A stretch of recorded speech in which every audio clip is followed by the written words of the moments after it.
नमो बुद्धाय. जय भीम. आज आहे भाद्रपद पौर्णिमा आणि आपणा सर्वांना या भाद्रपद पौर्णिमेनिमित्त हार्दिक मंगलकामना इथे व्यक्त करते. गेल्या 3 महिन्यापासून आपल्याकडं वर्षावास चालू आहे.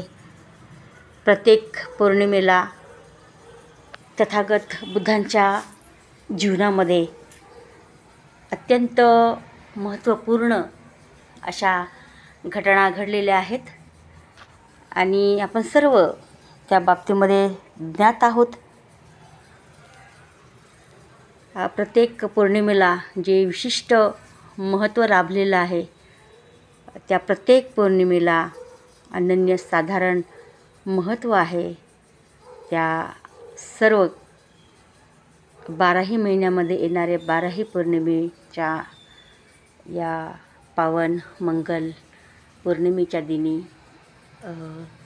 त्रिकालबाधित सर्व बुद्धांना, त्रिकालबाधित सर्व भिक्खुनी संघांना मी त्रिवार वंदन करते. आजच्या पौर्णिमेचं अत्यंत महत्त्वाचं जे घटना घडलेली आहे बुद्धाच्या काळामध्ये आपण सर्वजण ज्ञात आहोत. त्याबद्दल इथं मला थोडंसं माझं मनोगत इथं व्यक्त करावं असं वाटेल. कारण याच भाद्रपद पौर्णिमेच्या दिवशी महाप्रजापती गौतमी, माता यशोधरा आणि 500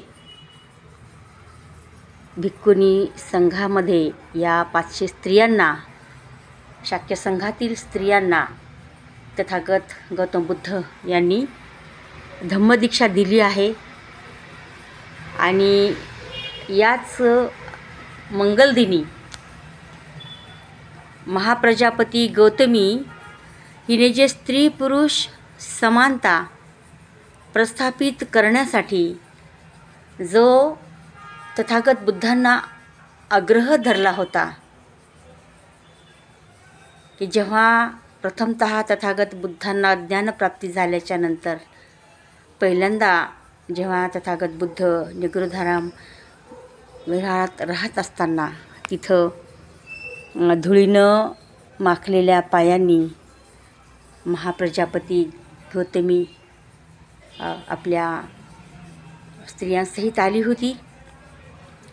आणि तेव्हा तथागत बुद्धांना माता महाप्रजापतीनं विनंती केली होती, याचना केली होती की ज्याप्रमाणे पुरुषांना सर्व अधिकार आहेत त्याचप्रमाणे स्त्रियांनासुद्धा पुरुषासमान अधिकार मिळाले पाहिजेत.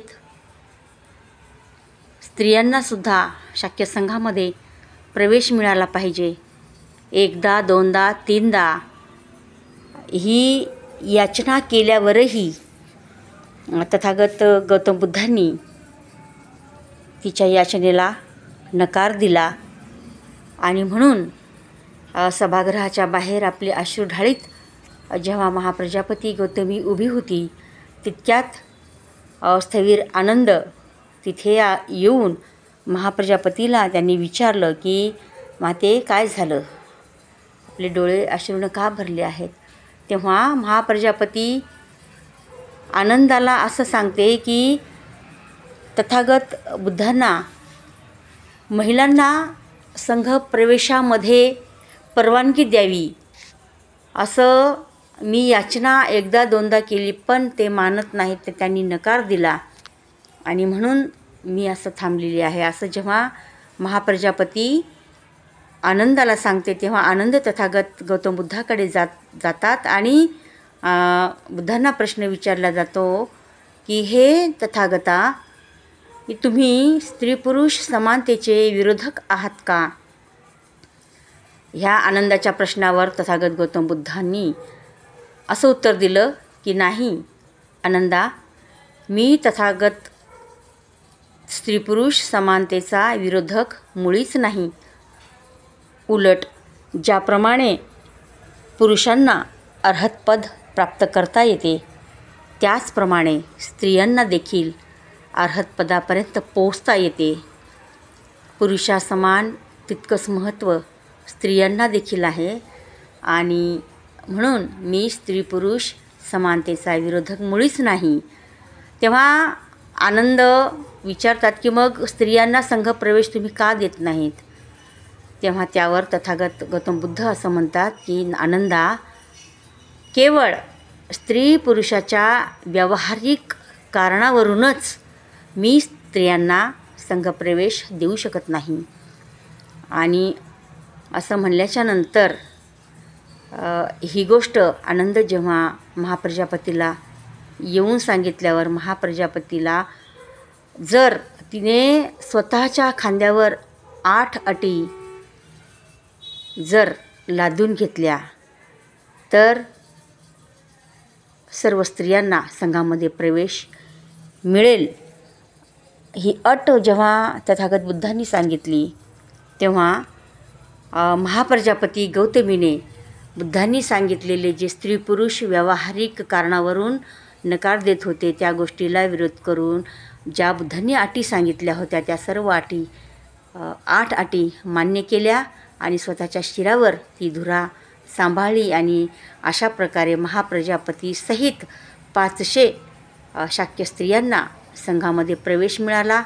तीच आजची भाद्रपद पौर्णिमा आहे आणि म्हणून तो क्षण आपल्या सर्व महिलांसाठी अतिशय महत्त्वपूर्ण आहे. जर महाप्रजापती गौतमीने स्त्री पुरुष समानतेसाठी लढा दिला नसता तर आजच्या महिलेला कोणत्याही प्रकारची समानता मिळाली नसती. म्हणून आद्य स्त्री जी स्त्री पुरुष समानता प्रस्थापित करण्यासाठी लढा देऊन गेली त्या 2 स्त्रिया म्हणजे महाप्रजापती गौतमी आणि माता यशोधरा आणि त्यांना साथ देणाऱ्या ह्या 500 शाक्य स्त्रिया. आणि तेव्हापासून स्त्री पुरुष समानता जगामध्ये निर्माण झाली. तिथून पुढं सावित्रीबाई फुले, ज्योतिबा फुले यांनी कार्य केलं, बाबासाहेबांनी कार्य केलं आणि याचा परिपाक म्हणजे आजची महिला पंतप्रधान ते राष्ट्रपती पदावर विराजमान आहे. आणि आजचा हा महिलांसाठी आजचा दिवस अतिशय महत्त्वपूर्ण आहे. या गोष्टीचं प्रत्येक महिलांनी स्मरण करावं. हा दिवस कोणत्याही जाती धर्माच्या विशिष्ट जाती धर्माच्या महिलांसाठी नाही तर जगातील प्रत्येक जाती धर्माच्या महिलांसाठी आहे. आणि म्हणून प्रत्येक महिलांनी माता महाप्रजापती यशोधरा आणि ह्या बौद्धकालीन ज्या स्त्रिया होऊन गेल्या ज्या लढा दिल्यात स्त्री पुरुष समानतेसाठी त्यांना स्मरण करण्याचा हा आजचा मंगलमय दिवस आहे. मी माझ्या वतीनं माझ्या परिवाराच्या वतीनं माता महाप्रजापती गौतमी हिने दिलेल्या आणि माता यशोधरा या दोघींचा जो स्त्री पुरुष समानता प्रस्थापित करण्यासाठी जो लढा होता त्या लढाला त्यांनी केलेल्या महान कार्याला आजच्या या भाद्रपद पौर्णिमेच्या निमित्तानं मी कृतज्ञतापूर्वक त्रिवार वंदन करते. भाद्रपद पौर्णिमा ही जरी त्या गोष्टीचं स्मरण करून देत असेल तरीसुद्धा सदैव सदोदित आपल्या प्रत्येक स्त्रियांच्या मनामध्ये ही गोष्ट नेहमी स्मरण असली पाहिजे की महाप्रजापती आणि यशोधरा ह्या त्या बौद्धकालीन काळामधील सासासुना होत्या की त्या काळामध्ये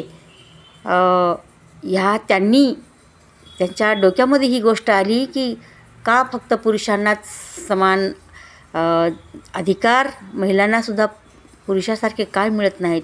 या गोष्टीवर चिंतन मंथन करून त्यावर तोडगा काढून त्यावर शाक्य संघामध्ये लढा देऊन संघर्ष करून महिलांसाठी इतकं मोठं कार्य केलेलं आहे ते जगात कोणीही केलेलं नसावं.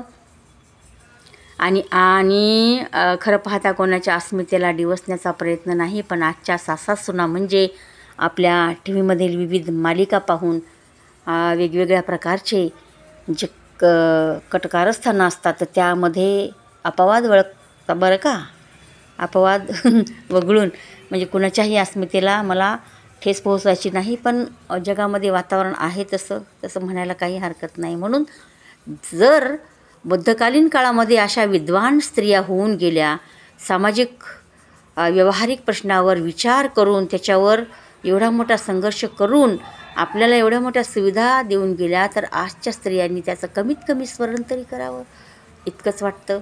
सर्व महिला भगिनींना या आणि सर्वच उपासक उपासिकांना, बालबालिकांना या भाद्रपद पौर्णिमेच्या हार्दिक हार्दिक शुभेच्छा.